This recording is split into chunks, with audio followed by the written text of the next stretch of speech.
चलिए आगे बढ़ते हैं। आप देख रहे हैं किस्सा कुर्सी का, मैं हूं अबुल नसर इकबाल। प्रधानमंत्री नरेंद्र मोदी लोकसभा चुनाव प्रचार के खत्म होने के बाद आध्यात्म और ध्यान के लिए वक्त निकालेंगे। लोकसभा चुनाव का 7वां और अंतिम चरण 1 जून को है। पीएम मोदी आखिरी चरण के चुनाव प्रचार के खत्म होने और मतदान से ठीक पहले तमिलनाडु के कन्याकुमारी में ध्यान करेंगे। और ये कोई पहला मौका नहीं होगा जब प्रधानमंत्री मोदी का ध्यान की ओर जुड़ाव सामने आएगा। ऐसे कई मौके इससे पहले भी रहे हैं जब पीएम मोदी ने ध्यान लगाया हो। केदारनाथ में पीएम मोदी के ध्यान लगाने की तस्वीरें अब तक भी सोशल मीडिया पर बीच बीच में नजर आती ही रही हैं। और आपको भी याद होंगी वो तस्वीरें जब 2019 में लोकसभा के चुनाव खत्म हुए थे तो पीएम मोदी ने केदारनाथ में जाकर वहां ध्यान लगाया था। और पीएम मोदी उस वक्त भी चुनाव प्रचार थमने के बाद ध्यान लगाने के लिए पहुंचे थे। केदारनाथ की रुद्र गुफा में पीएम मोदी ने ध्यान लगाया था। आपने वो तस्वीरें भी देखी होंगी। उन्होंने करीब 17 घंटे तक इस गुफा में बिताए थे। साथ ही पीएम मोदी ने इस दौरान केदारनाथ मंदिर में पूजा अर्चना भी की थी।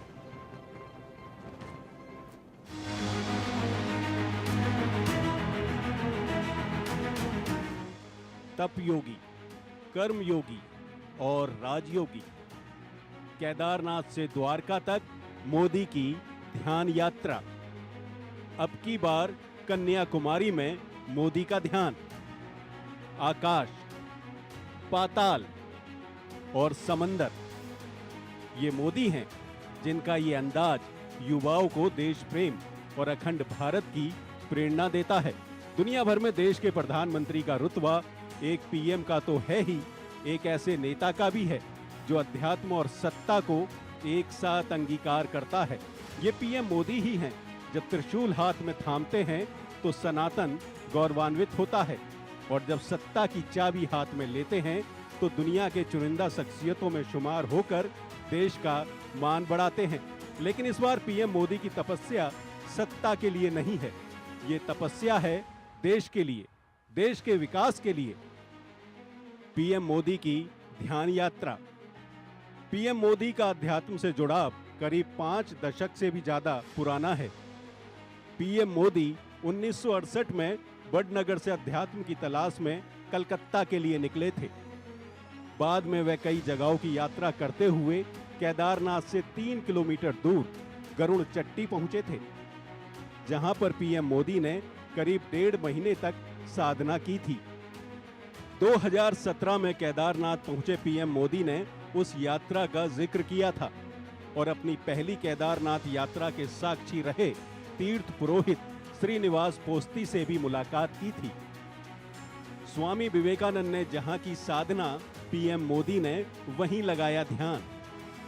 इसके साथ ही पीएम मोदी 2015 में कोलकाता पहुंचे थे और वहां पर उन्होंने बेलूर मठ में ध्यान लगाया था। पीएम मोदी 2014 में प्रधानमंत्री बनने के बाद 11 मई 2015 को बेलूर मठ पहुंचे थे। पीएम मोदी ने अपनी इस यात्रा के दौरान उस कमरे में जाकर ध्यान लगाया जहां खुद स्वामी विवेकानंद साधना किया करते थे। पीएम मोदी ने समुद्र तल में किया था ध्यान।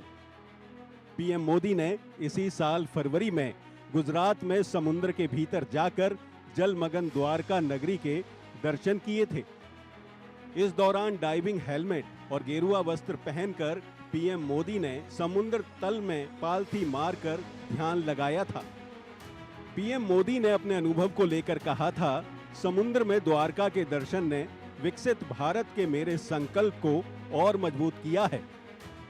प्रधानमंत्री मोदी का 30 मई को तमिलनाडु के कन्याकुमारी पहुंचने का कार्यक्रम है। खबर है कि वे विवेकानंद रॉक मेमोरियल पर 30 मई की रात से 1 जून की शाम तक ध्यान लगाएंगे। विवेकानंद रॉक तमिलनाडु के कन्याकुमारी में समुद्र में स्थित एक स्मारक है। ये तट से करीब 500 मीटर अंदर समुद्र में 2 चट्टानों के ऊपर बना है। कहा जाता है कि 1893 में विश्व धर्म सभा में शामिल होने से पहले विवेकानंद तमिलनाडु के कन्याकुमारी गए थे। यहाँ समुद्र में 500 मीटर दूर पानी के बीच में उन्हें ये विशाल शिला दिखी थी, जहाँ तक वो तैरकर पहुँचे और ध्यान मगन हो गए। अब मोदी यहीं ध्यान लगाने वाले हैं। देश में 6 चरणों के मतदान के बाद अब सिर्फ 1 जून को 7वें और अंतिम चरण का मतदान ही बाकी है। पीएम मोदी धुआंधार प्रचार अभियान में जुटे हैं। 30 मई को चुनाव प्रचार खत्म हो जाएगा।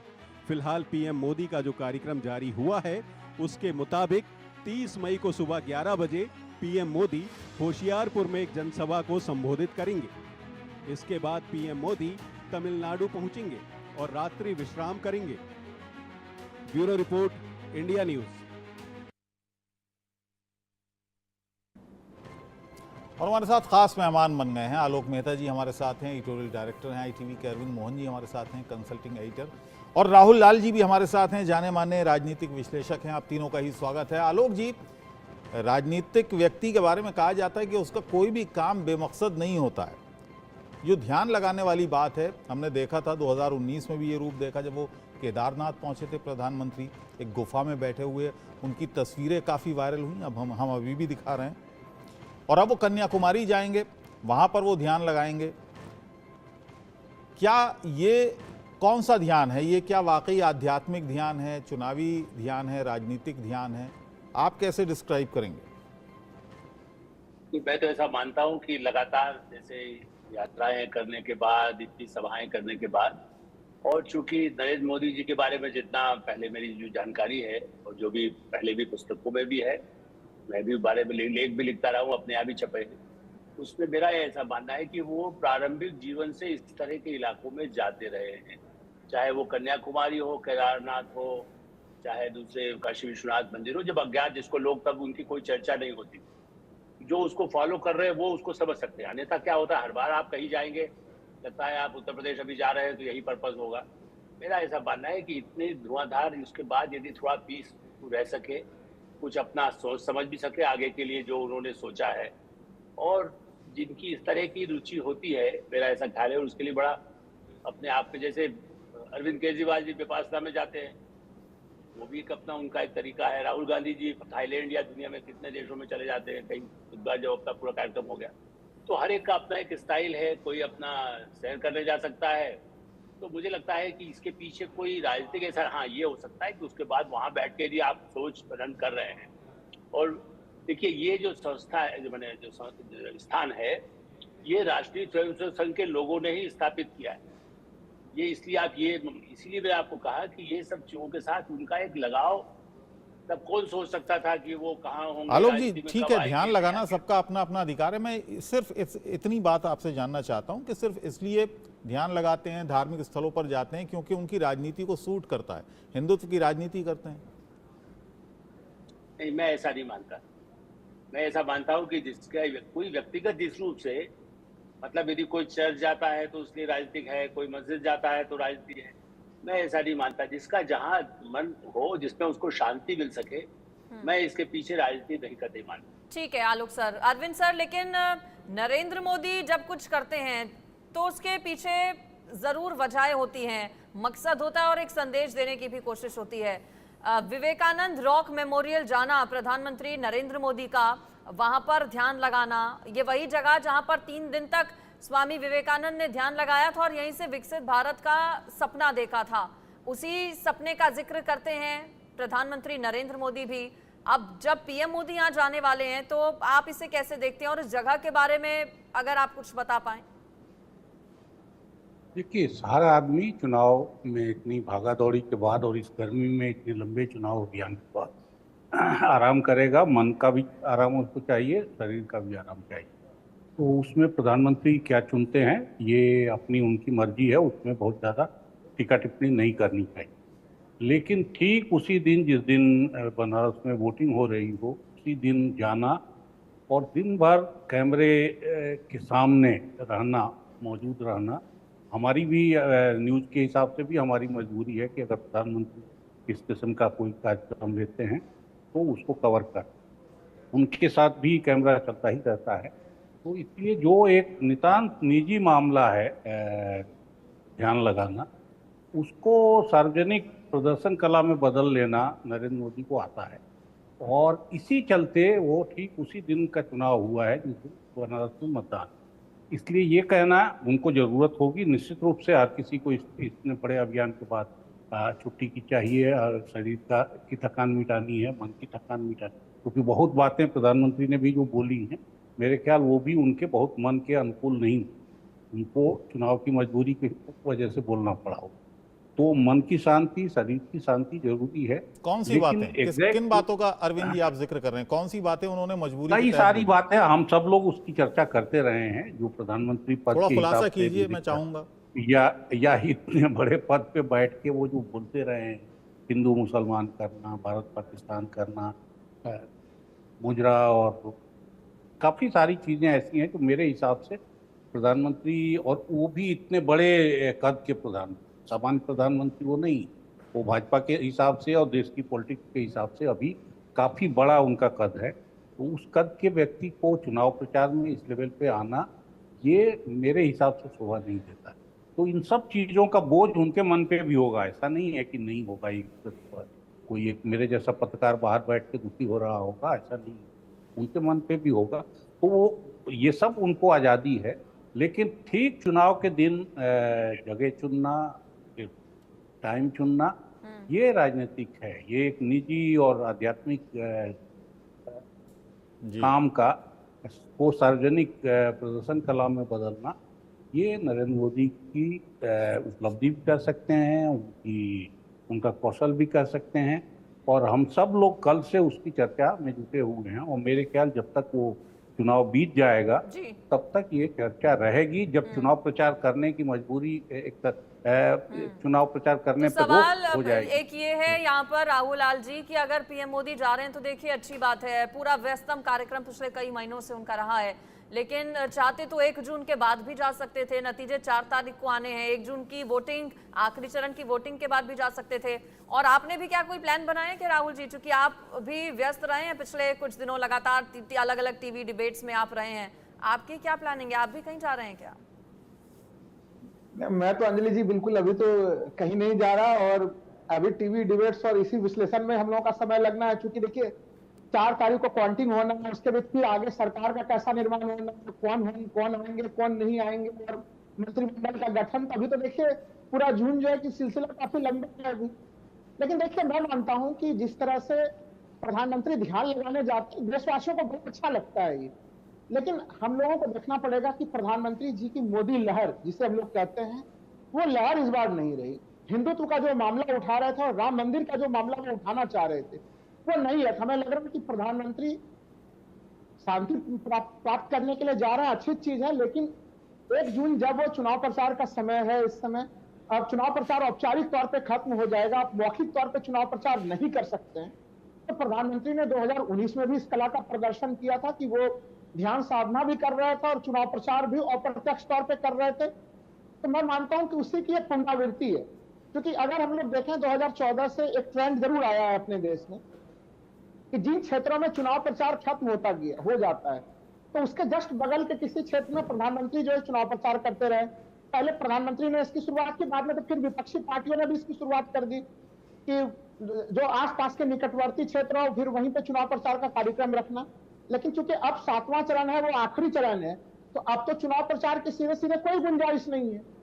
तो ये अब ध्यान साधना का मामला है। लेकिन एक चीज सोचना पड़ेगा कि प्रधानमंत्री जी ध्यान काफी लगाते हैं। वो जनवरी में भी उन्होंने काफी कठोर तत्व वाले स्थिति में उन्होंने राम मंदिर में प्राण प्रतिष्ठा से पहले भी उन्होंने किया था। लेकिन मुझे लग रहा था कि इस बार प्रधानमंत्री के जो वचन होंगे, जो वो चुनावी सभा में जो चीजें कहेंगे, वो काफी मर्यादा के दायरे में होंगे, क्योंकि प्रधानमंत्री ने आध्यात्मिक साधना काफी ज्यादा कर ली थी, जनवरी महीने में देखा था हम लोगों ने।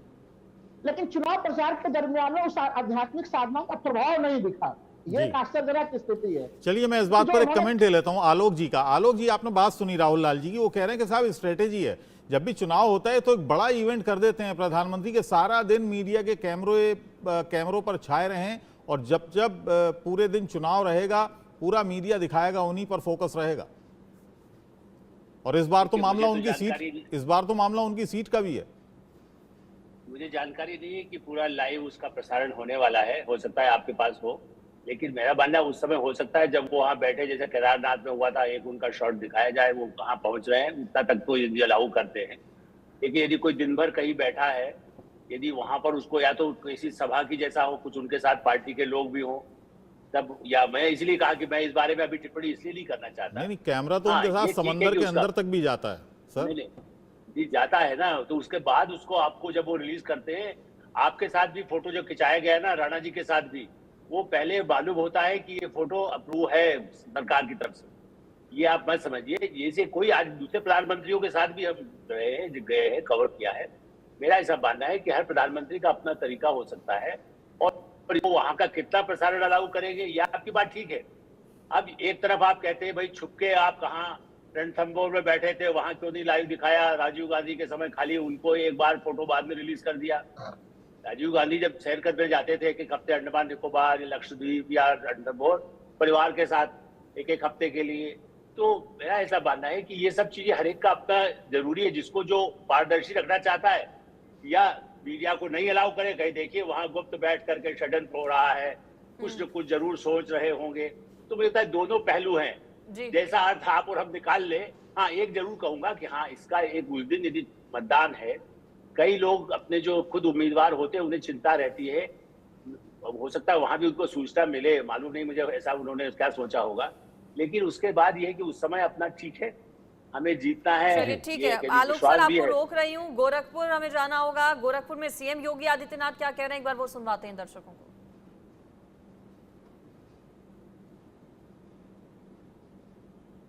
जगह गया, आतंकवाद समाप्त, नक्सलवाद समाप्त। वोट अगर गलत जगह जाता था तो आतंकी विस्फोट होते थे, सुरक्षा को खतरा होता था, और इसीलिए देश आपका, चुनाव भी आपका, वोट भी आपका और भविष्य भी आपका। योगी आदित्यनाथ बोल रहे थे गोरखपुर से। 13 सीटें अभी उत्तर प्रदेश में और हैं जहां 1 तारीख को मतदान होना है, और ये महत्वपूर्ण है क्योंकि प्रधानमंत्री की भी सीट इस बार इन 13 सीटों में शामिल है। और प्रधानमंत्री की हम जिक्र कर रहे थे, प्रधानमंत्री का अपना प्रोग्राम आ गया है जो आध्यात्म से जुड़ा है। वो जाएंगे ध्यान लगाने, वो जाएंगे कन्याकुमारी जाएंगे, जहां पर एक विवेकानंद रॉक है, वहीं पर वो इस बार ध्यान लगाने जा रहे हैं। अरविंद जी, इस बार साउथ चुना है उन्होंने, कन्याकुमारी में जाएंगे, पहले केदारनाथ गए थे। साउथ पर काफी फोकस रहा है। अगर हम इन 6 महीनों की बात करें तो पूरा फोकस साउथ पर रहा है प्रधानमंत्री का। शायद 24 या 25 बार वो चुनाव से पहले जा चुके थे वहां साउथ में, दक्षिण भारत में। काफी प्रयास तमिलनाडु के लिए, खासतौर से केरल के लिए बीजेपी ने किया, प्रधानमंत्री ने किया। सेंगोल जो हम दिखा रहे हैं वहाँ से ये अभियान शुरू हुआ और कई तरह से चला, इंक्लूडिंग ये भी कि भगवान राम की मूर्ति किस रंग की हो, तो उसके चुनाव में भी इन चीज़ों का ध्यान रखा गया। तो उसमें कोई हर्जा नहीं है। नया इलाका अगर बीजेपी के लिए है या किसी भी पार्टी के लिए है, तो वो राजनीति, चुनावी राजनीति में अगर है तो वो अपने प्रयास करे और प्रयास करके वहाँ पहुँचे, लोगों का भरोसा, वो अपनी जगह है। लेकिन मेरे ख्याल से ये साधना उस दक्षिण से जुड़ी हुई नहीं है। और अगर दक्षिण की पॉलिटिक्स का अब वोट के हिसाब से तो कोई मतलब नहीं है, अगली सरकार के हिसाब से मतलब हो सकता है। लेकिन ये जो केंद्र है वो मेरे ख्याल दक्षिण की पॉलिटिक्स से उसका कोई मतलब नहीं। संघ की पॉलिटिक्स का तो वो एक बड़ा सेंटर रहा है काफ़ी समय, लेकिन दक्षिण की पॉलिटिक्स से उसका कुछ उस किस्म का जुड़ाव नहीं। तो इसलिए इसको वैसे नहीं जोड़ना चाहिए जो हम लोग अभी लग रहा है कि चुनाव से इसका रिश्ता जरूर है और प्रधानमंत्री के आराम से और मानसिक शांति से उसका जुड़ाव होगा, क्योंकि चुनाव के बाद उनको ये ज़रूरत है। ये ज़रूर हम सवाल उठा सकते हैं कि वो पहली के बाद इसको कर लेते या बिना प्रचार के कर लें, ठीक उसी दिन जिस दिन वोटिंग हो रही है, क्योंकि हर आदमी चुनाव के बाद आराम करता है और हर का अपना स्टाइल है। ज़्यादातर लोग घर में रह के अपने पसंद का भोजन करो, सो, क्योंकि नींद पूरी नहीं हुई है, वो सब कर प्रधानमंत्री भी करेंगे ही। अभी कल ही दिख रहा था, मैं किसी चैनल पे, वो काउंटिंग के दिन क्या करते हैं, इस किस्म के सवाल थे और वो लगभग उसी किस्म का जवाब दे रहे थे कि सुबह नहीं देखता हूँ मैं, ट्रेंड पे नज़र नहीं रखता हूँ, रिजल्ट आने लगते हैं तब से। और वो गुजरात 2002 के चुनाव से लेके बाकी किस्से भी सुना रहे थे कि कब किस किस्म से खबर उनको मिली। ठीक है, लेकिन ये भी एक बात है राहुल लाल जी, प्रधानमंत्री जब भी कहीं जाते हैं किसी भी जगह पर, टूरिज्म वहां पर बहुत ज्यादा देखने को मिलता है। 2014 में जब शिवाजी के प्रतापगढ़ गए थे पीएम मोदी, 19 में केदारनाथ गए थे, अभी लक्षद्वीप हो या फिर पानी में डूबी द्वारका हो, टूरिज्म उसके बाद एकदम से बूस्ट हो जाता है उस जगह का जहां पर पीएम मोदी जाते हैं। तो टूरिज्म के लिहाज से तो कम से कम ये अच्छी एक बात है उन लोगों के लिए जो वहां पर व्यवसाय करते हैं, क्योंकि वहां पर फुटफॉल फिर बढ़ता है पीएम मोदी के जाने के बाद। नहीं, इसमें देखिए कोई शक की बात नहीं कि प्रधानमंत्री चूंकि जब कहीं जाते हैं तो पूरे देश दुनिया का ध्यानाकर्षण उस स्थान पे होता है। हालांकि जिस जगह पे जब प्रधानमंत्री जा रहे हैं वो जगह टूरिस्टों के लिए पहले से ही काफी ज्यादा ख्याति प्राप्त जगह है, वहां पे लोग पहले से जाते रहे। लेकिन अब बाकी अंतर्राष्ट्रीय स्तर पे भी उसके हो सकता है कि विदेशी टूरिस्टों की भी संख्या काफी बढ़ जाए, क्योंकि देशी टूरिस्टों की संख्या तो अंजलि जी उसमें पहले से ही वहां पे काफी ज्यादा है। लेकिन जो अभी अब बताया आपने कि द्वारका में उन्होंने जब प्रधानमंत्री वहां पे समुद्र के नीचे डुबकी लगाई तो वहां पे भी जो टूरिस्टों के आंकड़े आ रहे हैं वो आंकड़े बढ़े हुए हैं। तो प्रधानमंत्री टूरिज्म को तो काफी प्रोत्साहन दे रहे हैं, इसमें कोई किंतु परंतु की बात नहीं है। मुख्य चीज ये है कि देखिए हर किसी का अपने अपने ढंग से तनाव से निपटने की अपनी रणनीति होती है। लेकिन ये मैं मान रहा हूं कि प्रधानमंत्री जिस दिन चुनाव चल रहा है, देखिए चुनाव के बाद अब तनाव को उससे फ्री होते हैं, उसके बाद वो चीजें होती हैं। लेकिन उस दिन जब प्रधानमंत्री का बिल्कुल एक ट्रेंड है, वो हम लोगों ने 19 में भी देखा, अभी फिर प्रधानमंत्री संदेश दे रहे हैं, तो वो मुख्यतः संदेश है हिंदुत्व के मामले को लेकर, क्योंकि वो इस चुनाव में चाहते हैं कि जो आखिरी चरण का चुनाव है भारतीय जनता पार्टी के लिए सबों के लिए महत्वपूर्ण है। विशेषकर देखिए दक्षिण को लेकर भी हम लोग चर्चा कर रहे थे कि दक्षिण में प्रधानमंत्री ने कई यात्राएं की, तो दक्षिण भारत में चुनाव तो संपन्न हो चुके हैं, लेकिन जो उत्तर भारत के चुनाव जहां बचे हुए हैं अभी 7वें चरण को लेके, उन जगहों पे हिंदुत्व का पुट कैसे स्थापित किया जाए, कैसे उस चीजों को और थोड़ा सा मारक बनाया जाए उसकी क्षमता को, मैं मानता हूं इस संदर्भ में वो पूरा का पूरा कार्यक्रम है। हालांकि हर किसी की व्यक्तिगत आस्था है, व्यक्तिगत तौर पर उसकी आध्यात्मिक निष्ठाएं हैं, वो किसी के जीवन का नितांत निजी मामला होता है। लेकिन जब प्रधानमंत्री सरीखे लोग, जो हाई प्रोफाइल लोग जब उस प्रकार की गतिविधियों में शामिल होते हैं तो फिर उसके ऊपर तमाम चर्चाएं होती हैं और उसके विश्लेषण भी होता है, और हम लोग वो विश्लेषण कर रहे हैं। और मेरा मानना है कि यह विशुद्ध रूप से राजनीतिक यात्रा है, यह मैं इसे आध्यात्मिक यात्रा नहीं मानता हूँ। सामान्य दिनों में प्रधानमंत्री कहीं जाते हैं तो वो उसको जरूर आध्यात्मिक यात्रा माना जाएगा, लेकिन चुनाव के समय में और चुनाव होने वाले दिन अगर इस प्रकार के कार्यक्रम होंगे तो आध्यात्मिक नहीं है, चुनावी ध्यान रहेगा। मैं चाहता हूं कि आलोक जी इस पर क्या आप मानते हैं कि हिंदुत्व का इस्तेमाल राजनीति के लिए नहीं हुआ, चुनाव के लिए नहीं हुआ?